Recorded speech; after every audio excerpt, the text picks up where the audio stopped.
What does Battlefield 6 need to change? Nothing. Sorry for the bait, I will give my thoughts on the sweeping changes to the game that were just announced while I was writing this script in a debrief post that the developers put out about their feedback from the beta and what they've changed based on that, and I will talk about what I liked and didn't like from the Battlefield 6 beta in this video. But I think it's important to say that Battlefield 6 doesn't need to change anything based on what I think or what any creators or players think. I'm sure the developers who have worked on it for years and shipped multiple successful games aren't even 100% sure what the game needs, and they are way more qualified than I am to make those decisions. There's a weird entitlement and arrogance in gaming commentaries, where because we consume a lot of games, we assume that we know the best way to make them. But of course that's not true. I don't know what other people enjoy, I don't know what the majority enjoys, I can only speak for myself. I also have very limited understanding of technical constraints, how much things would cost to implement, what the plans are for the game in the future, or the wider impact of changes that I might like. The developers are the ones who do know and understand all of that. There's also a lot to be said for letting creative people make things. Then we can decide as consumers if we like them or not once they're done. Think about how everyone always puts film studios on blast for interfering on movie sets and not letting a director do what they want. You hear that all the time, that there's some amazing director making some really cool sounding movie and then the studio interferes and tells them what they should be doing and it makes the movie worse. As a gaming community, we do that exact same thing all the time, trying to dictate to the creatives how a game should be made or what the end result should be like. And don't get me wrong, criticism is fine. It's good to say what you like and what you don't like. And it's fun to speculate on what you'd like to see in the future. I do that all the time. And the people who are making these games do listen to feedback. But of course, they have more focused ways to gather the feedback they need. In Battlefield's case, they've been running Battlefield Labs for ages now. They have in-person test sessions. They play the game themselves all the time in their studios. If you try to use social media to change the direction they're going with the game, you're not standing up for the gamers or being a hero to the community. You're not speaking for everyone else and, saying what everyone's thinking. You're just trying to be the one who shouts loudest, thinking you know what's best, over other gamers and even the people who are actually making the game. So stop saying what Battlefield needs to do to survive or whatever.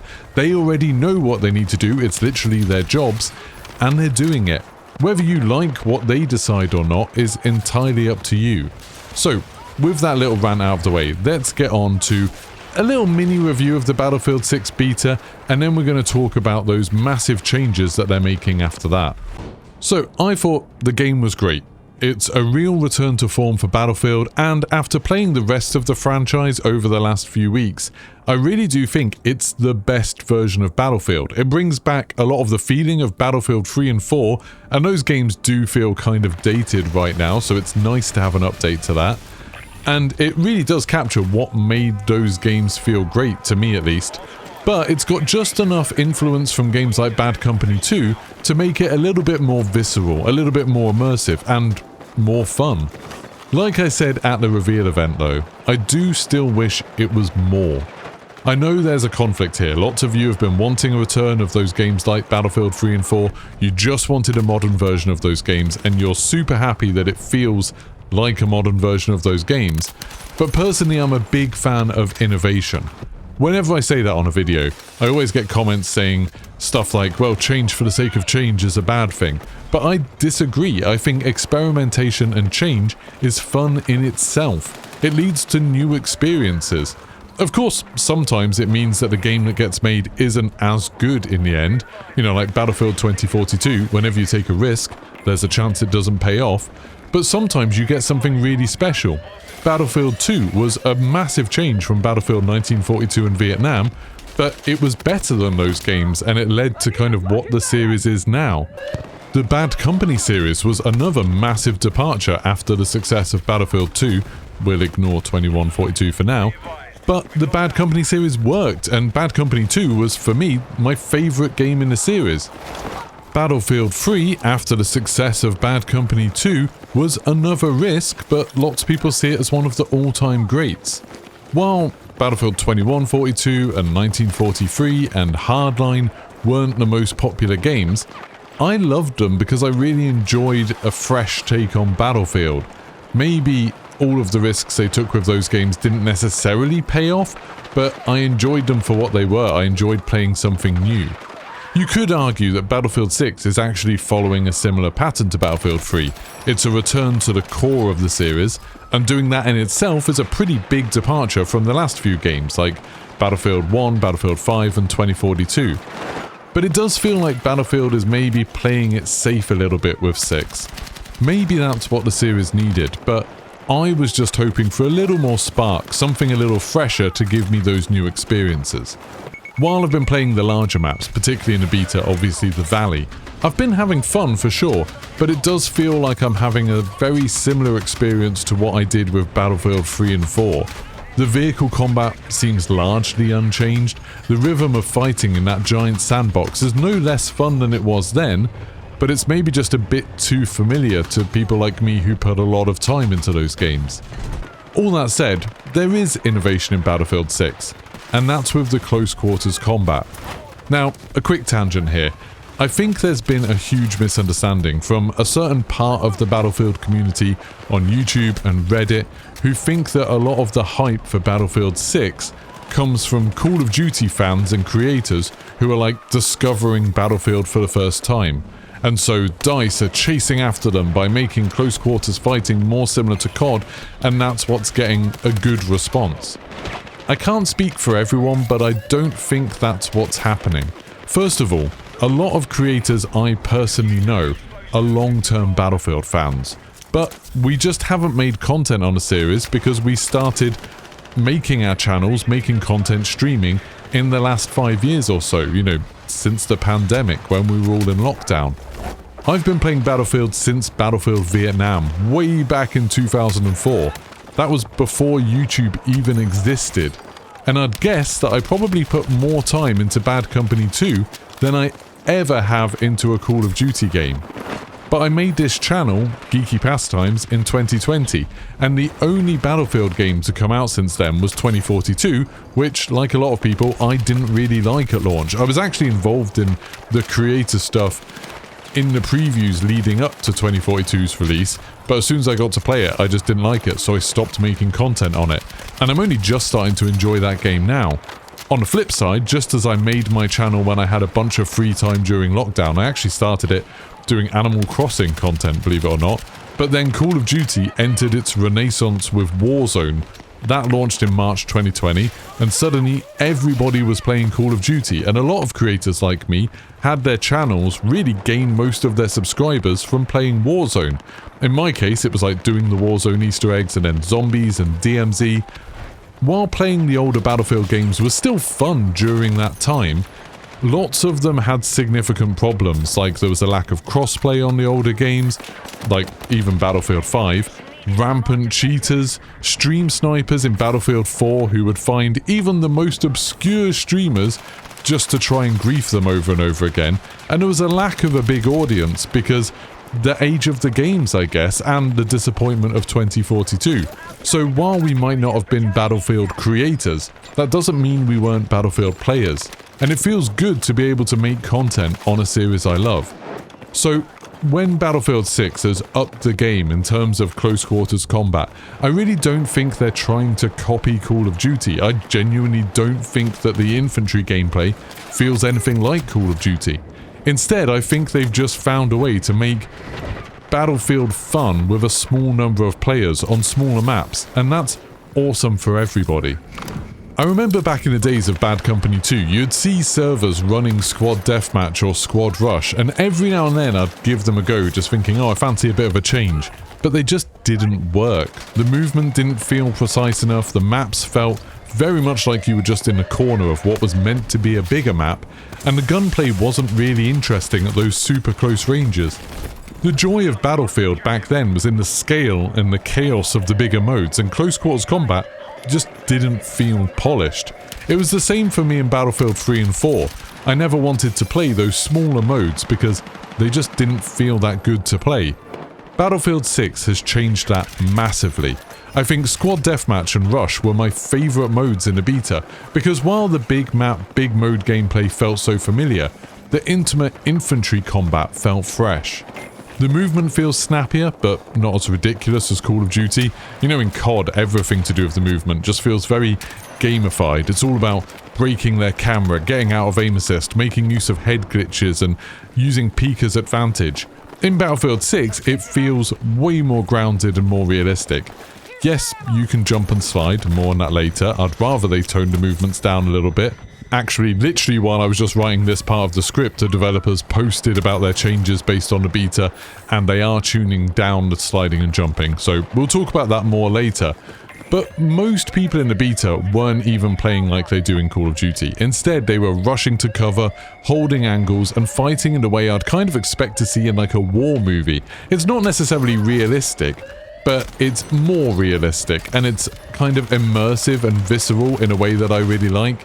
The immersion is leagues ahead of Call of Duty. Instead of Beavis and Butthead flying around firing lasers in a completely static backdrop, you have soldiers in realistic buildings desperately trying to push an objective while walls are crumbling around them from the violence. There's dust in the air, sound bouncing around from floors above and below you, and a need to constantly adapt to the battlefield that's in front of you. In particular, the dragging revive mechanic is one of the best new additions we've got a chance to play with. It feels incredible to drag a buddy out of the firing line into some cover to patch them up and get them back into the fight, with a smear of blood left behind them and shots flying overhead, or the desperation as you feel someone else grab you and you know the enemy team who just killed you is coming up the stairs, but then you get relief as you get put somewhere safe to recover. Or you get revived just in time to get a few shots out and save the medic who just brought you back. These genuinely do feel like new experiences, and ones that I haven't really had in other games, and that's exactly what I want, new experiences. This doesn't feel like Call of Duty. Maybe it feels like what I wish Call of Duty was, and that's fine. I don't care who's making this kind of game, I'm just glad it's getting made. I think there's probably more of this to come, like stuff that we haven't had a chance to play with so far. The assault class is getting ladders that we saw in the trailer. I really think that's going to massively change up how games of rush and breakthrough work, and probably lead to super interesting plays, especially in the sort of opening stages of a match. And hopefully it won't just be people finding new ways to glitch out of the map or get somewhere annoying to snipe you from their spawn. We also haven't had a chance to play with Recon's drone yet. In Bad Company 2, that was a huge thing. The possibility of using C4 strapped to it, along with mortars and more to flush out those annoying campers in places like, you know, the top of the bridge in Cairo or the mountains in Valley. I think there's more new experiences to be had in Battlefield 6, and I really think the developers are trying to make those possible. I would love to see some more varied locations, like, you know, stuff like maybe a cruise ship or a return to a jungle map. We haven't seen the night combat yet in multiplayer, which we saw a bit of in the trailer, or naval warfare. Maybe once they get the core game right, we'll start seeing a bit more experimentation in the seasons to come. But before we finish, let's take a look at that debrief post that the developers posted outlining the big changes that they're making based on what they saw in the beta. First of all, they talk about weapons, and they said they're doing a pass on the weapon recoil. I love that. They said they're trying to make tap shooting and firing in bursts more viable, which to me sounds like they're adding more recoil to the fully auto weapons. And I think that's great. It's something I've been saying all first-person shooters should do, really, because it opens up a bit more of a space for like a variety of guns. Like, it makes DMRs make more sense because they're the accurate guns over distance, whereas assault rifles can just put out more rounds quickly. And it stops every gun from feeling like a laser beam, which is 100% the problem that Call of Duty has right now. They also said that they're making the shotgun need more pellets to get a kill, and I think that's fair enough. To be honest, I think the shotgun was less of a problem in the beta than I expected it to be. Like, at the reveal event, it was just absolutely crazy. It felt in the beta like it was super powerful in certain situations, and that's kind of what it should do, but I think toning it down a tiny bit is probably a good idea. That thing was a bit spicy. As I said earlier, the movement mechanics are being changed. In particular, they've said they're reducing the horizontal momentum and adding a greater penalty for jumping more than once. Also, firing while jumping or sliding will result in increased inaccuracy or decreased accuracy. I love this. I like the movement feeling more grounded and immersive and just kind of more intuitive. I'm not a fan of, and this sounds silly, I know, but I'm not a fan of games feeling like games, if that makes sense. I want to think of them in terms of how I would want to move in a situation, instead of thinking about what's optimal based on the limits of a game engine. I know there are players who love thinking about it in terms of how the game engine works and exploiting that. I'm personally not into that. I kind of want a game to feel intuitive. They've also said that they're tweaking the parachute physics so you don't get that kind of weird burst of speed at the start, which let people climb around the map. They've made it clear, speaking about that players getting on the rooftops in maps like Cairo wasn't intended, and they're going to make those out of bounds. They have even said that the ladder isn't designed to allow that kind of stuff. I'd expect the boundaries of the maps to close in pretty significantly. It does get rid of a bit of the sandbox feel, but I think on the smaller maps and smaller modes, it's probably a good thing to have like a clear distinction between what's an exploit and what's innovative, and the out of bounds thing is exactly how you do that. The first time I spawned on the overpass on Cairo in the beta, I had no idea whether that was intended or not. I didn't know whether it was like a reward for players who managed to do all of the jumps to get up there, because it did seem like there were lots of rooftops and air vents and stuff to kind of make that possible, but apparently it was not intentional. They did also say a little bit about Rush, and in a sort of moment of I told you so, they basically agreed with everything that I said in my video yesterday. Rush works better with smaller player counts, and Breakthrough is the alternative for large-scale combat.